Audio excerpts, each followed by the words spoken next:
오늘은 새로운 공동체로서의 교회, 새로운 공동체. 새로움도 중요하고 공동체 중요합니다. 교회를 얘기할 때 교회론을 지금 하겠습니다. 순서는요, 우선은 전체적인 교회론 제가 좀 설명을 드리고, 지난주에 예고해 드린 대로 다니엘 밀리오리 그 텍스트북에 그 교회에 대한 논의를 좀 이렇게 같이 하다가, 그러다가 이제 제가 그 중형교회, 저의 중형교회론, 그것으로 마무리를 지어보도록 그렇게 하겠습니다. 왜냐하면 이제 그동안에 교회론 쭉 있었는데, 그런 것도 좋지만, 또 연구해가지고, 또 이렇게 그걸로 박사학위 받았으니까요, 중형교회론으로. 그거 한번 좀 들어보시는 것도 좋겠습니다. 자, 우선은요, 일반적이고 보편적인 교회론 한번 해보겠어요. 예수 그리스도와 그의 사역이 성령을 통하여 믿는 자들에게 적용되어 믿는 자들이 이 예수 그리스도와 신비적인 연합에 이른 것이 교회다. 이렇게 교회를 정의했어요. 교회란 예수 그리스도와 그의 사역이 성령을 통하여 믿는 자들에게 적용되어 믿는 자들이 이 예수 그리스도와의 신비적인 연합에 이르는 것이 교회다. 무슨 말인지 이해하시죠? 그리고 교회는 세상 속에 실존한다. 교회는 가시적인 동시에 불가시적이다. 즉, 모였을 때 보이는 교회와 또 이렇게 흩어졌을 때 보이지 않는 교회. 그래서 그 가시적, 불가시적, 그렇게 얘기합니다. 그 다음에 네 번째로 교회는 은총의 수단이다 그랬습니다. 설교가 있고요, 하나님의 말씀을 들을 수 있죠. 성례전, 즉 세례와 성만찬이 있죠. 그리고 이제 교육이 있습니다. 교육, 성경 공부라든지 또 기타 그리스도인의 생활 교육, 또 신앙에 대한 또 교리에 대한 교육들이 있죠. 교회의 다양한 교역들과 교역자들은 말씀이신 예수 그리스도에 대한 하나의 섬김을 지향한다. 그러니까 그 교회의 존재 이유는 예수 그리스도에 대한 섬김이다. 이렇게 지금 표현을 하고 있습니다. 교회는 하나의 거룩한 보편적 사도적 교회다. 이게 이제 니케아 신조에서 굉장히 중요한데, 그 보수 기독교를 자처하시는 분들, 또 복음주의를 자처하신 분들이 이제 그 니케아 회의라든지요, 그 다음에 이제 또 웨스트민스터 신앙 고백이라든지, 그래서 이제 그 속에 대여리 문다, 소여리 문다, 이런 것들 많이 좋아하죠. 거기에서 니케아 신조에서 거의 보면 최초의 어떤 교회 연합체의 또 신학적이고 신앙적인 그런 교리적인 그런 그 결정들을 많이 했죠. 그랬을 때 교회를 뭐라고 그랬느냐? 하나인 교회다. 또 거룩한 교회, 보편적 그리고 사도적인 교회다. 이렇게 얘기했습니다. 또 마지막으로 교회는 하나님의 나라를 지향한다. 이렇게 얘기하고 있습니다. 자, 다니엘 밀리오리는요, 이런 그 일반적인 교회론, 이제 평신도를 위한 교회론 이렇게 볼 수 있고, 이제 제가 이렇게 종합해서 부교재를 종합해서 좀 이렇게 먼저 이해를 한 다음에 이제 다니엘 밀리오리의 논의를 하면 좋을 것 같아서 지금 그렇게 강의를 주로 하죠. 기초적인 거 하고, 그 교회의 문제를 다니엘 밀리오리는 먼저 지적을 하고 있습니다. 오늘날 지금 교회들이 문제가 정말 많죠. 첫 번째를 개인주의로 꼽았습니다. 개인주의를. 이건 말할 것 없죠. 요즘 어둠 세력의 첫 번째가 이제 나르시즘, 자기도취, 개인주의거든요. 이제 두 번째 교회의 문제는 사유화로 꼽았습니다. 왕국을 건설하고 있는 목사들이 많죠. 또 관료주의, 즉 장로님들 체제로 가면서 사실은 좀 제도권이긴 한데 죽어가는 교회들이 굉장히 많습니다. 그 다음에 네 번째, 신앙과 실천의 괴리. 이제 이것을 꼽았습니다. 승리감에 도취된 교회가 아닌가.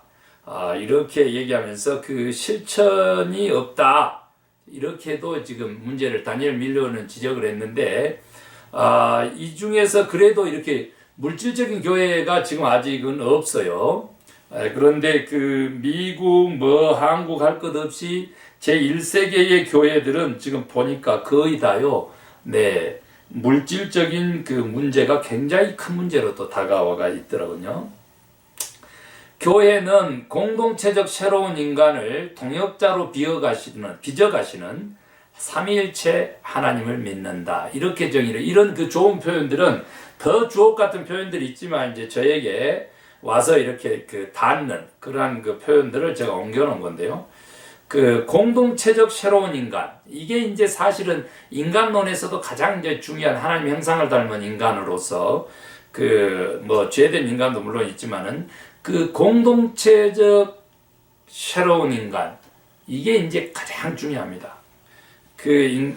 그리스도인들이라고 하는 표현, 그리스도인들, 성도들 이랬을 때 공동체적 새로운 인간이다 이렇게 봐야 되죠. 그래서 그를 동역자로 빚어가시는, 그러니까 이제 하나님이 사람과 함께 일한다는 거죠. 공동체적인 새로운 인간과 함께 일하시는 거예요. 그 삼위일체 하나님을 믿는 것이 교회다 이렇게 정의를 했습니다. 신약 성경에 교회상이 나와 있는데요. 에클레시아로 나와 있죠. 하나님과 다른 사람들과 그리스도로 새롭게 관계된 변화하는 새로운 공동체. 하나님과 다른 사람들과 그리스도로 새롭게 관계된 변화하는 새로운 공동체, 항시 공동체적인 것을 표현해요.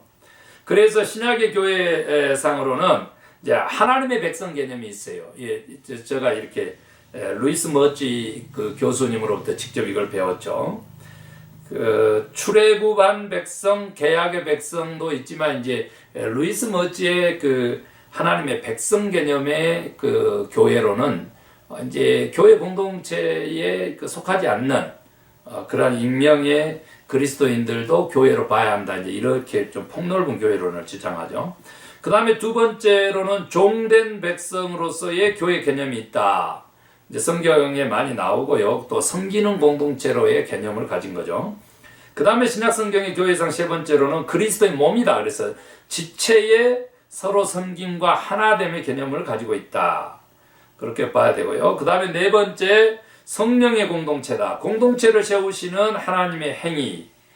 그 공동체, 그러니까 지금 모든 표현이 공동체. 그러니까 이제 왜 그래요? 하나님은 본질상으로 공동체적이신 분이세요. 삼위일체 하나님이 함께 일하시니까요. 그러듯이 그분의 몸인 교회도, 그리스도의 몸인 교회도 성령의 공동체다. 공동체가 다 들어가요. 그래서 공동체를 세우시는 하나님의 행위, 새로움과 변화, 세상의 희망의 개념을 가진 성령 공동체로서의 교회, 이렇게 지금 표현을 하고 있습니다. 자, 현재의 교회 모형들에 대한 그 비판도 있는데요. 구원의 제도로서의 교회. 그래서 위계서열, 권력과 남용이 이제 있는 거죠. 구원 제도로서의 교회인데 제도로서의 교회죠. 그런데 위계서열이라든지 권력 남용 뭐 이렇게 그런 것들이 좀 권위주의적이죠. 여기에는 이제 복음은 희생적 섬김이었다. 이렇게 대안으로. 자, 성령의 친밀한 공동체인데 신비적 연합으로서의 교회인데 그 비판은 뭐냐면 사회에서 도피되는 거죠. 그래서 교회라고 하는 것이 사회 변혁의 사명이 있다는 사실을 또한 깨닫게 하면 됩니다. 세 번째, 구원의 성례전으로서의 교회인데 이제 사실은 이게 달라스의 교회 모델, 5가지 모델, 이제 모형, 이제 이거의 정리다 이렇게 봐야 돼요. 그래서 성례전으로서의 교회인데 교회 중심주의를 표방하게 되면서 이제 사회적 책임이라든지 삶의 해방으로부터 좀 이렇게 멀어졌다. 이제 그런데 삶의 해방이라든지 사회적 책임도 좀 했으면 좋겠다. 그런 얘기죠. 그 다음에 복음의 전달자로서의 교회인데 바리새파적이고 비판은 오직 말하기만 한다. 대안으로는 섬김을 위한 들음이면 좋겠다. 복음 전달자, 뭐 교육 중심 교회 뭐 이렇게 포함될 수 있죠. 자, 5번째는 섬김의 모형 종으로서의 교회인데 비판은 뭐냐면 복종과 지배 개념이 생기게 돼요. 섬김의 그 과정에도. 그 다음에 섬김 근거가 또 주체를 잊고 사회활동으로 이제 치우쳐버리는. 그래서 이제 그 대안으로는 좀 이렇게 섬김의 그 과정에서도 실천의 과정에서도 좀 자유함, 또 같이 이렇게 동역하시는 분들과의 그런 우정들, 또 섬김의 대상과 섬기는 자로서의 교회와의 그런 우정들, 이런 것들이 좀 필요하다. 이렇게 이제 대안까지 내세우고 있습니다. 자, 교회의 고전적 표지들 니케아 신조에서 나온 거 제가 강조했죠. 아까 하나됨, 거룩함, 보편성, 사도성 얘기를 했습니다. 자, 삼위일체적 하나님 이해에 따르면 교회는 하나님의 공동체적 본성에 의거 하나님과 피조물 사이에 보다 깊은 교제를 이루기 위한 공동체다. 너무 삼위일체론적 교회론을 정리하는데 이만큼 잘 정리하는 게 없죠. 그 삼위일체적 하나님 이해에 따르면 교회란 하나님의 공동체적 본성에 의거 하나님과 피조물 사이에 보다 깊은 교제를 나누기 위한 공동체다. 하나님의 밖으로 향하는 넘쳐나는 사랑으로서의 교회다. 이렇게 정의를 하고 있습니다. 그 삼위일체론적 교회론도 이제 살펴봤고요. 이제 저는 이제 그 교회론을 펴는데 사이즈로 교회의 본질을 좀 찾아가 보자, 그런 거예요. 네네. 그래서 이제 교회의 성경에 뭐 여러 가지 표상들이 있죠. 여기도 우리가 다 교회의 표상들을 다 얘기를 했는데, 이제 그런 것들을 다 떠넘어서 이제 저는 중형 교회, 그것이 교회의 참된 교회의 성경적인 교회의 모습이다. 이렇게 정의를 합니다. 그러니까 중형 교회라고 하는 것은 뭐냐면 사이즈로 얘기를 해버리는 거거든요. 그러면 대형 교회도 있고 소형 교회도 있는데 그게는 교회가 아니냐? 그 교회죠. 그러나 이제 소형 교회라든지 그 좀 정말 많이 그 번아웃 되고 또 스킨 타이어 되고 막 이렇죠. 부담도 강하고. 대형 교회는 뭐예요? 말 그대로 종교인으로 뭐 주말 교인으로 뭐 이런 약점들이 좀 있죠. 물론 이제 모여서 막 큰 돈을 모으고 이제 하다 보니까 큰 공동체가 보니까 사람도 많고 또 물질도 많으니까 큰 일도 하고 선교도 하고 그렇겠죠. 네, 그렇지만 이제 그 중형 교회의 개념은 뭐냐면 관계, 영향력, 이것을 중요시하는 거예요. 왜? 공동체적 개념으로 보기 때문에.